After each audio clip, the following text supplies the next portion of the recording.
নমস্কার বন্ধুরা, আমার বৃষ্টিপর্ণা চ্যানেলে আপনাদের স্বাগত। আজ আমি চলে এসেছি লাউ বড়ি দিয়ে একটা রেসিপি, তবে এতে আমি একটা সিক্রেট ইনগ্রিডিয়েন্টস অ্যাড করব। আগে কখনো করিনি, এইভাবেই আপনাদের সঙ্গে আজকে শেয়ার করব লাউ বড়ি দিয়ে আর চর্বি দিয়ে তরকারি।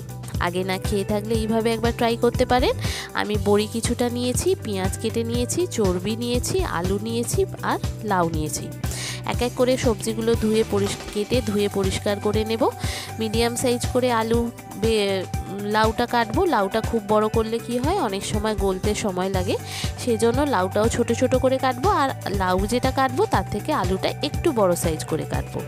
আর ছোট সাইজের বড়ি কিছুটা নিয়ে নিয়েছি, পেঁয়াজগুলোকেও ছোট ছোট করে কেটে নিয়েছি।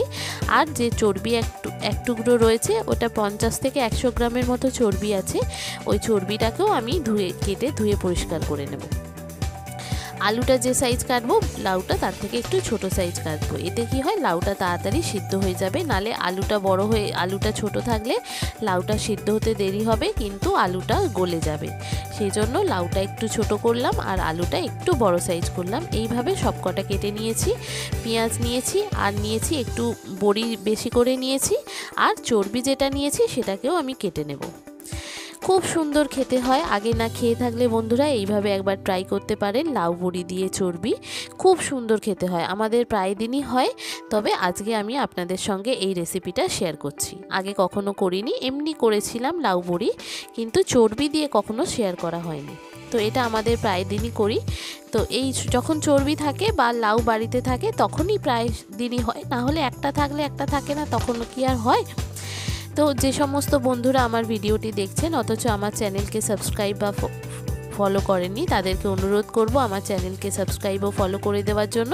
তাহলে যখনই আমি নতুন ভিডিও আপলোড করব আপনাদের কাছে নোটিফিকেশান চলে আসবে ভিডিও আপলোডে। কেমন হলো রেসিপিটা অবশ্যই কমেন্ট করে জানাবেন। ভালো লাগলে একটা লাইক ও শেয়ার করে দেবেন।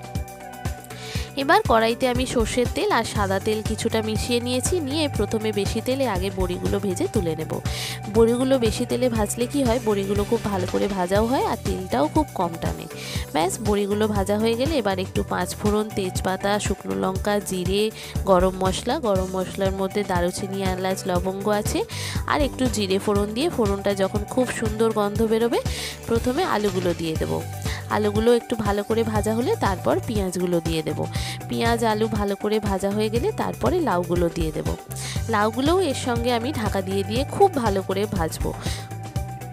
লাউটা ভালো করে ভাজা হলে দেখবেন লাউ থেকে অনেকটা জল বেরিয়ে গেছে আর লাউটা অনেকটা মজে মানে অনেকটা কমে গেছে। তখন বুঝবেন লাউটা আপনার ভালো করে ভাজা হয়ে গেছে। দরকার হলে এটা আপনি ঢাকা দিয়েও ভাজতে পারেন। আমিও এটা ঢাকা দিয়েই ভেজেছি। এতে কি হয়েছে, লাউ আলুটা ভালো করে ভাজাও হয়ে গেছে আর সিদ্ধও হয়ে গেছে। এবার এক এক করে আমি বেসিক যে মশলাগুলো আছে, সেই বেসিক যে মশলাগুলো সেগুলো এক এক করে দিয়ে দেব। একটু নুন, একটু হলুদ, একটু জিরে গুঁড়ো, একটু ধনে গুঁড়ো আর আদা রসুনের পেস্ট একটু দিয়েছি প্রথমে, আর স্বাদ মতো একটু চিনি দেব। দিয়ে এটাকে আমি ভালো করে কষিয়ে নেব। এই মশলাটা যত ভালো করে কষাবেন দেখবেন আপনার রান্নাটা কিন্তু তত সুন্দর খেতে লাগে। আর লাউ বড়ির এমনিই খেতে খুব সুন্দর লাগে, আর যেহেতু চর্বি দেওয়া আছে, এটা একটা আলাদা ফ্লেভার একটা আপনার মুখে আসবে। ছোট ছোট করে যেহেতু চর্বিগুলো কেটেছি, তরকারিটা যখন খাবেন মাঝে মাঝে একটা করে চর্বি পড়বে, খেতে খুব সুন্দর লাগে। আর এটা ভাতের সঙ্গেও করতে পারেন, আপনি রাতেও খেতে পারেন।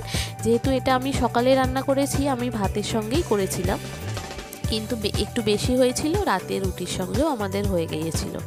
খুব সুন্দর খেতে লাগছিল, ভাতের সঙ্গেও ভালো লাগছিল, আবার রাতে রুটির সাথে যখন গরম করে নিয়েছিলাম চর্বিগুলো গলে গিয়েছিল, তখনও কিন্তু খুব সুন্দর খেতে লাগছিল।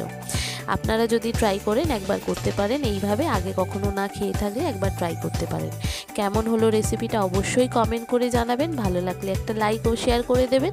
এটাকে খুব ভালো করে আমি কষাবো, এরপর চর্বিগুলো দেবো, দিয়ে আমি আরও ভালো করে কষাবো। আর আরেকটা কথা বলে রাখি, এখানে আপনি টমেটো দিতে পারেন। আমার বাড়িতে টমেটোটা শেষ হয়ে গিয়েছিল, সেজন্য আমি একটু টমেটো সস এখানে ব্যবহার করব। আর টমেটো থাকলে আপনারা ওই টমেটোটা এর সঙ্গে দিয়ে ভালো করে ভেজে নিতে পারেন। আর চর্বি যেহেতু দিয়েছি, সেই জন্য আমাকে এটা একটু ভালো করে কষাতে হচ্ছিল। কষাতেই কিন্তু আমার এখানে লাউটা আর আলুটা প্রায় সেদ্ধ হয়ে গিয়েছিল। খুব অল্প পরিমাণ জল দিলেই হয়ে যাবে। এবার আমি একটু টমেটো সস দেব। আমার টমেটোটা বাড়িতে শেষ হয়ে গিয়েছিল, সেই জন্য টমেটো সস একটু দিলাম। দিয়ে এটাকে আমি একটু ভালো করে কষিয়ে নেব। কষিয়ে নিয়ে ভালো সুন্দর যখন গন্ধ বেরোবে তারপরে আমি একটু জল দেব পরিমাণ মতো। জলটা দিয়ে যখন দেখব লাউ আর আলু সিদ্ধ হয়ে গেছে তখন তারপর আমি বড়িটা দেব, নাহলে বড়িটা গলে গেলে কিন্তু খেতে ভালো লাগে না। খুব সুন্দর খেতে হয়। আগে না খেয়ে থাকলে বন্ধুরা এইভাবে একবার ট্রাই করতে পারেন। আমাদের প্রায়শই হয় যখনই চর্বি থাকে বা লাউ থাকে বাড়িতে, আমরা এরকম করে লাউ চর্বি একবার ট্রাই করি। খুব সুন্দর খেতে হয়। আগে না খেয়ে থাকলে এইভাবে একবার বন্ধুরা ট্রাই করতে পারেন। কেমন হলো রেসিপিটা অবশ্যই কমেন্ট করে জানাবেন। ভালো লাগলে একটা লাইক ও শেয়ার করে দেবেন। আর যে সমস্ত বন্ধুরা নতুন আমার চ্যানেলটি ভিডিওটি দেখছেন, আমার বৃষ্টিপর্ণা চ্যানেলকে সাবস্ক্রাইব ও ফলো করে দেবেন। আর পাশের বেল আইকনটি অবশ্যই অন করে দেবেন, তাহলে নতুন ভিডিও আপলোডের সাথে সাথেই আপনাদের কাছে নোটিফিকেশন চলে আসবে ভিডিও আপলোডের। কেমন হলো অবশ্যই জানাবেন। আর চিনিটা কষানোর সময় আমি দিইনি, আমি জল দেওয়ার পর চিনিটা দিলাম। দিয়ে এটা ঢাকা দিতে সিদ্ধ হতে দেখব। সিদ্ধ হয়ে গেলে তারপরে ফিরে আসছি। এবার এটা ঢাকা দিয়ে সিদ্ধ হতে দেব। সিদ্ধ হয়ে গেছে অনেকটাই। এবার আমি যে বড়িগুলো নিয়ে রেখেছিলাম সেই বড়িগুলো এর মধ্যে দিয়ে দেব। দিয়ে একটু নুন ঝালটা চেক করে নেব। তারপরে একদম মাখো মাখো হবে, নামাবো। আমি তরকারি একটু শুকনো শুকনোই করি, যেহেতু মাছের ঝোল হয় বা ডাল হয়, তো সেই জন্য তরকারিটায় ঝোল আমি আর করি না। তরকারিটা একটু শুকনো শুকনোই খেতে ভালো লাগে। এটা একটু সব সিদ্ধ হয়ে গেছে। একটু নুন ঝালটা চেক করে নেব। যদি নুন ঝালের প্রয়োজন হয় একটু দিয়ে দেব। দিয়ে এটা একদম শুকনো শুকনো করে তারপরে নামাবো। খুব সুন্দর খেতে হয়। আগে না খেয়ে থাকলে এইভাবে একবার ট্রাই করতে পারেন বন্ধুরা। কথা দিচ্ছি খুব ভালো লাগবে। ভাতের সঙ্গেও খেতে পারবেন বা রাতে রুটির সঙ্গেও খেতে পারবেন।